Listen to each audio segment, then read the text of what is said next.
Hello everyone, welcome to Ritardando channel page Supreet. Today we're looking for the Trinity initial grade. Next piece, the Boogie. Last time we looked into the distance. Okay, let's start with this Boogie.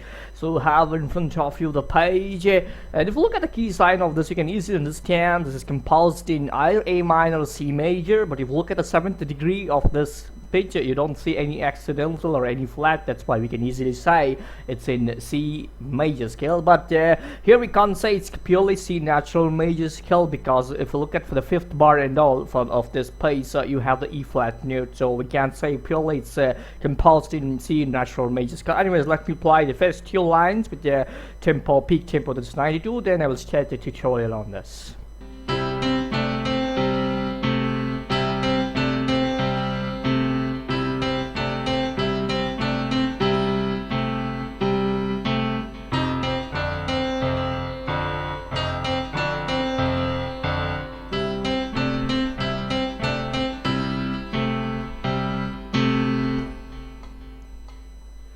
So this is the first two lines of this Boogie. So anyways, let's start with the first line, the first bar. Okay, you have on your screen now, you can see the notes as well.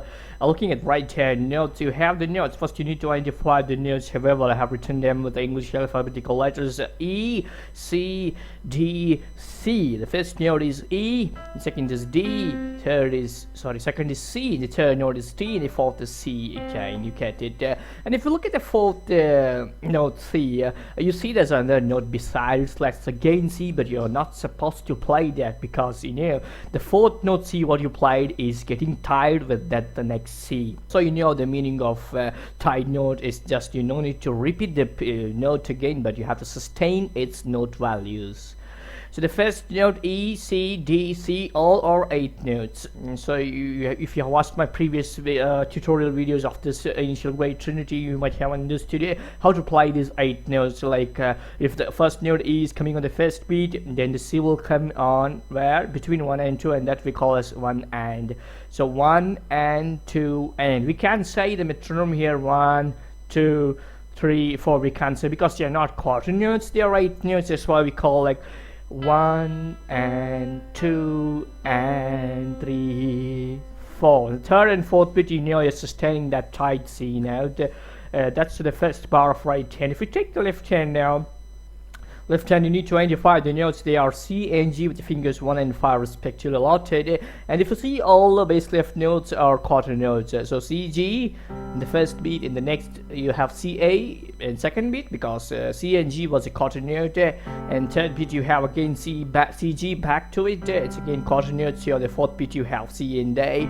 Easily understood. 1, 2, 3, 4. This is how you can count the bass clef metronome, but it's not the same for treble clef, because you need to go the and method. 1 and 2 and 3, 4. But left hand you have 1, 2, 3, 4. This is a combine both the treble and bass. So the first part sounds like 1 and 2 and 3, 4. However, from the third beat, right hand sustains the same note, but left hand continues to apply C, G and C, I.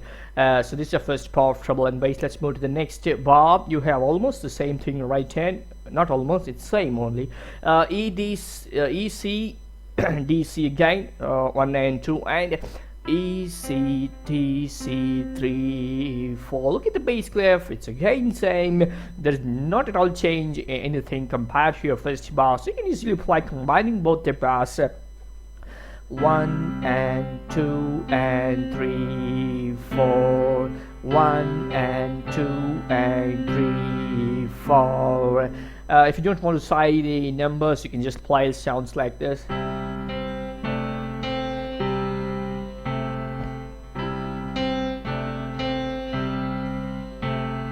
This is about the first two bars. Let's move to the third bar now. So third bar, look at here and tell me. You see what kind of notes they are, of course. All the 8 notes are 8 notes. The 8 notes itself, they are in 8. So you know, each note is taking a half a beat. So So 8 into half is 4. That's why the time sign is 4 on 4 here. So you can say the metronome is easily 1 and 2 and 3 and 4 and, because you can't say 1 2 3 4 because of the 8 notes present. So third bar you have the notes E, C, D, C, again E, C, D, C. The metronome goes 1 and 2 and 3 and 4 and so for every half a beat you need to change the notes. But if you see the bass clef, okay, it's not again with the and method. You have to play them coordinates, and that means on non-decimal metronome point. So 1 2 3 4. I hope you're understanding why I'm not saying 1 and 2 and here, because there are no 8 notes in the bass clef. These coordinates they are. So you apply them 1 and 2 and 3 and 4 and this is the third bar we can play.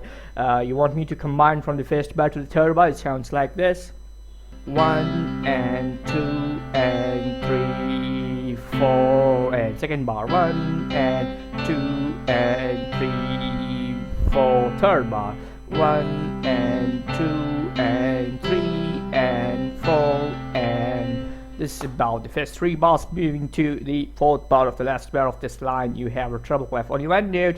Easily can be identified to the first line of the staff, that's E note. Easily understand the finger as well with the third finger. And if you look at the note, what's the note value of that? It's a whole note we can see easily because it doesn't have color inside the head of the note, and also it doesn't have the stem, so you can say it's taking the whole bar. So sustain the E note for the all the 4 beats.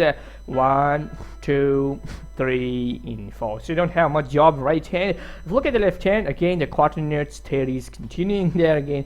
First beat you have C, G, and second beat you have C and A together, and third beat you have C and G, and fourth beat you have together C and A note. Only fourth bar if you play it sounds like this. You look at my window also of playing instrument. 1 2 3 4. Right hand sustaining there. So that's the complete of whole line we say. Combining all the things, it sounds like this. I want to play this all with loud, because of the dynamics. If you look at the the first bar, dynamics shows you forte. Of course, if you're looking at my tutorial, then I think you'll be having a textbook with you also for better understanding for the notes. So have to play louder then because it's a forte.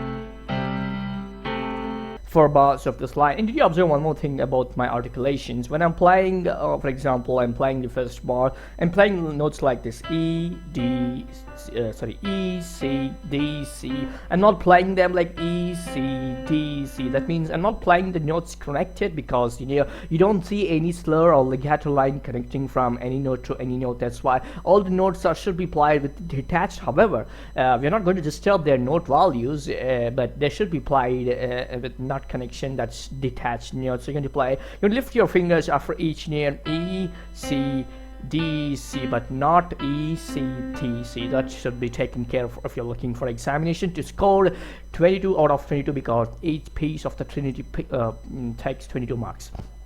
Let me move to the second line now. Second line, first bar taking looks almost same: E, C, D, C, but you look at the first note, E is having side flat sign before it, so that's why it should be played as E flat. E flat is again the finger is assigned as third finger. E is here now. So same notes: E, C, D, C. Now the tonality got changed, and the note value is no need to explain you because all C. Because all C again like similar way of first bar in all 8 notes. So 1 and 2 and 3 and 4th beats are sustaining because of the tied notes last note of that bar. So, and the bass clef, look at can you identify the notes of bass clef, because that's great here. You need to identify the bass clef notes by yourself. However, making you to look at the notes. Anyways, the notes are F and C, but remember they're not this F. It's not this F, just middle octave, previous of middle octave. That's not the F. It's 2 octaves lesser than the middle octave. That's here. This is the F I'm telling you. So F and C with 1 and 5. And can you see what's there after FNC? You have F remains there, but you have the next introduction. You have the D net, FNC with 5 and 1.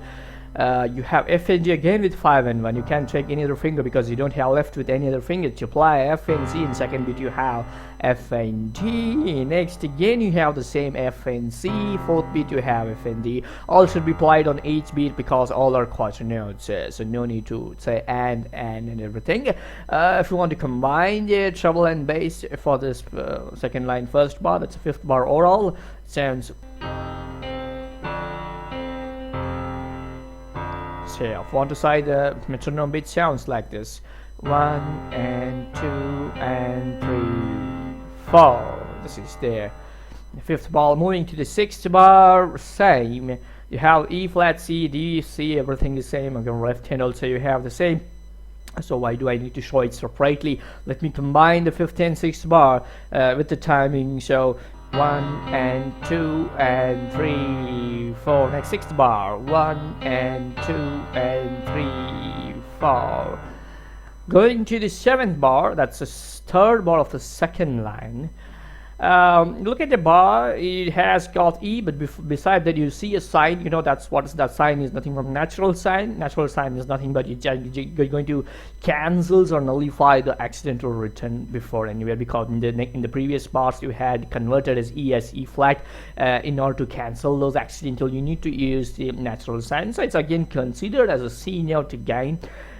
Notes are easy: E, C, D, C, E, C, D, C, as usual, same of the first line third bar you had the notes. And the bass clef you have the same thing again as you had in the first line third bar. You have C, G, C, A, C, G, C, A together playing, of course.